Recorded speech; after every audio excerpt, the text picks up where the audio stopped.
Luck was certainly on Kyle Busch's side during St. Patrick's Day weekend as the green Interstate Batteries Toyota Camry led a race-high 134 laps to take victory in Southern California.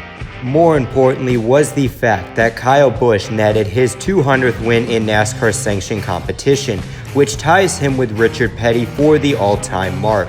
After weeks of overhyping and beating this storyline to death, I figured it would be a wise idea to go over Kyle Busch's accomplishments on the road to 200. This should hopefully paint a clear picture on what 200 truly means and exactly how Kyle Busch reached the historic number.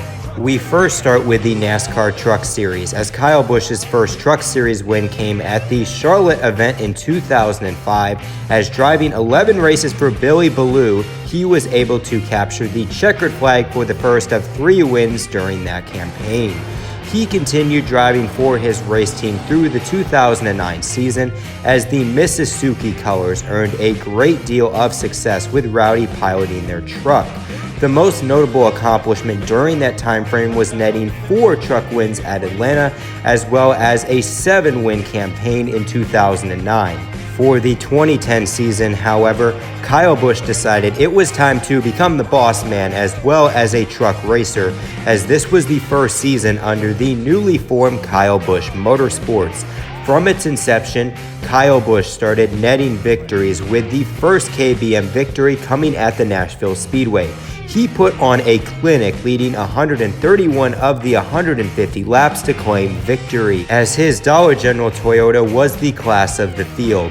His 2010 season in the Truck Series saw the younger Busch brother earn 8 wins, including 1,076 laps led and a decent average finish of 4.0. Despite the point system change that banned Cup drivers from competing in the championship, as well as the incident with Ron Hornaday, Kyle Busch continued in the Truck Series. Since 2013, he has netted at least 2 wins in every single campaign, with the 2014 season as the highlight. Kyle Busch won 70% of his races he got behind the wheel, including a dominating performance at Charlotte where he led all but 4 laps. More recently, however, Kyle Busch made history during the 2019 Atlanta truck race, as his 52nd win in the series broke a tie with NASCAR Hall of Famer Ron Hornaday. In just 146 career starts, Kyle Busch became the all-time wins leader in the NASCAR Gander Outdoors Truck Series. Honestly, if I were in Kyle's position, I would have called this a walk-off win and retired with the Truck Series win record. Unless Ron Hornaday comes out of retirement or a transcendent talent emerges as a Truck Series veteran, it's going to be hard for Kyle Busch's streak to get broken. There's less and less Truck Series regulars that spend a good 5 to 10 years in the series, and it's going to be awfully hard for someone to even get to 50 wins in this era of truck racing. With that said, we all know Rowdy loves competing, as the very next weekend he netted his 53rd win in front of his hometown fans and has 3 other races scheduled this season. Personally, I don't hate Kyle Busch leeching in the trucks as much because he indeed drives his own equipment. Rowdy operates and funds the race team mostly out of his own pocket, so he certainly earns more respect when he gets behind the wheel. In terms of his competition in trucks, yeah, it isn't too surprising that he dominates those races and seems unbeatable once he gets out front. The tour is full of either Truck Series veterans that weren't good enough for Cup or a bunch of high schoolers getting their big break. Maybe Brett Moffitt or one of the KBM trucks could challenge him later this year, but that is a tall order for sure, given the history of Rowdy dominating the Truck Series tour. Now, I'm not sure how long Kyle Busch is going to keep leeching in the Truck Series, but it wouldn't surprise me if in the future, when Kyle Busch retires from the Cup Series, he indeed decides to go back to the Truck Series and he attempts to win the championship, so then he can say that he won all 3 championships, which is something that nobody has done currently in NASCAR. And we all know Kyle Busch is a record breaker, so I think he would definitely try to pursue that opportunity with his own team. Now it's time to move on to the Xfinity Series. As for the series self-advertised as names are made here, Kyle Busch's name has certainly been talked about over the last decade and a half. It all started under the lights at Richmond, where Kyle Busch constructed a dominating performance, leading 236 laps to earn his first NASCAR-sanctioned victory at just the young age of 18. From that point, the Lowe's team went on to collect even more hardware as the team went on to visit Victory Lane 10 more times, including a win at the World Center of Racing. Despite the successes, this was nothing compared to his next 3 seasons in the series, as the move to Toyota-powered cars made him the top dog of the garage, and his statistics for Coach Joe and Todd Brown were insane. 32 wins were claimed in those 3 campaigns, including a dominating 2009 season that saw the younger Busch brother claim his first NASCAR-sanctioned championship. He also netted the win at Homestead while claiming the championship, which made him the first driver since Grand National great Sam Ard to accomplish that feat. The next season, while he didn't run the entire schedule, Kyle Busch managed to increase his win total to 13, and he broke the record for the most Grand National wins in a single season, beating out Sam Ard's mark of 10 back in the day. Even with NASCAR changing the eligibility for Cup drivers in the lower leagues, Kyle Busch kept making a name for himself on Saturday. In fact, 2 races into the season, Kyle Busch made history at Phoenix by leading every single lap from start to finish. The campaign also saw him win NASCAR-sanctioned Victory 100 at New Hampshire, and he broke a tie with veteran Mark Martin at the Bristol Motor Speedway. The win made him the winningest Grand National driver, and you have to remember the guy is only 26 years old. This is insane what he's putting up. So getting past the failures of KBM Xfinity, Kyle Busch kept on racing in the Xfinity Series and became the infamous King Leech over the next 7 years. Sporting the Monster Energy and NOS energy drinks, Kyle Busch has netted 43 victories, including a flawless Richmond race with a dominating victory at Las Vegas in 2016. A race where he led 199 laps and led a 1-2-3 finish for Joe Gibbs Racing. In terms of Kyle Busch in the Xfinity Series, I would say his pre-2013 accomplishments are the ones we should appreciate. After all, his races from 2008 to 2010 featured one of the most dominating stretches I've ever seen in this series.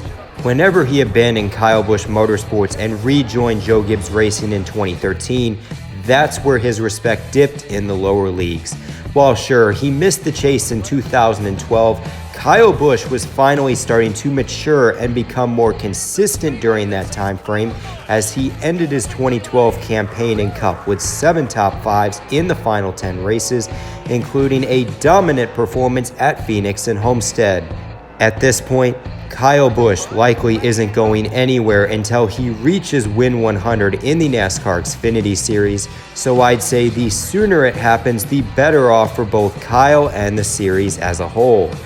After all, he's been unbeatable in the new Toyota Supra if the pit crew doesn't screw up his track position. Should have just kept the series name the NASCAR Busch Series because he has been the clear face of the tour during the 21st century. Finally, we're at that point in the video where we get to take a look at Kyle Busch's success in the big leagues. After replacing Terry Labonte in the Hendrick Motorsports number 5 car, it didn't take Kyle Busch long to taste champagne in the NASCAR Cup Series and get himself familiar with victory. Under the lights at the Auto Club Speedway, Rowdy captured the flag to win his first career Cup victory, and at the time he was the youngest Cup winner at the young age of 20 years and 4 months. What made it even more remarkable was the fact he did it as a rookie, as in today's NASCAR it's hard for drivers to pull off a victory during the first season at the professional level. Since that first win, he has visited Victory Lane time and time again and checking off major accomplishments in just 15 seasons.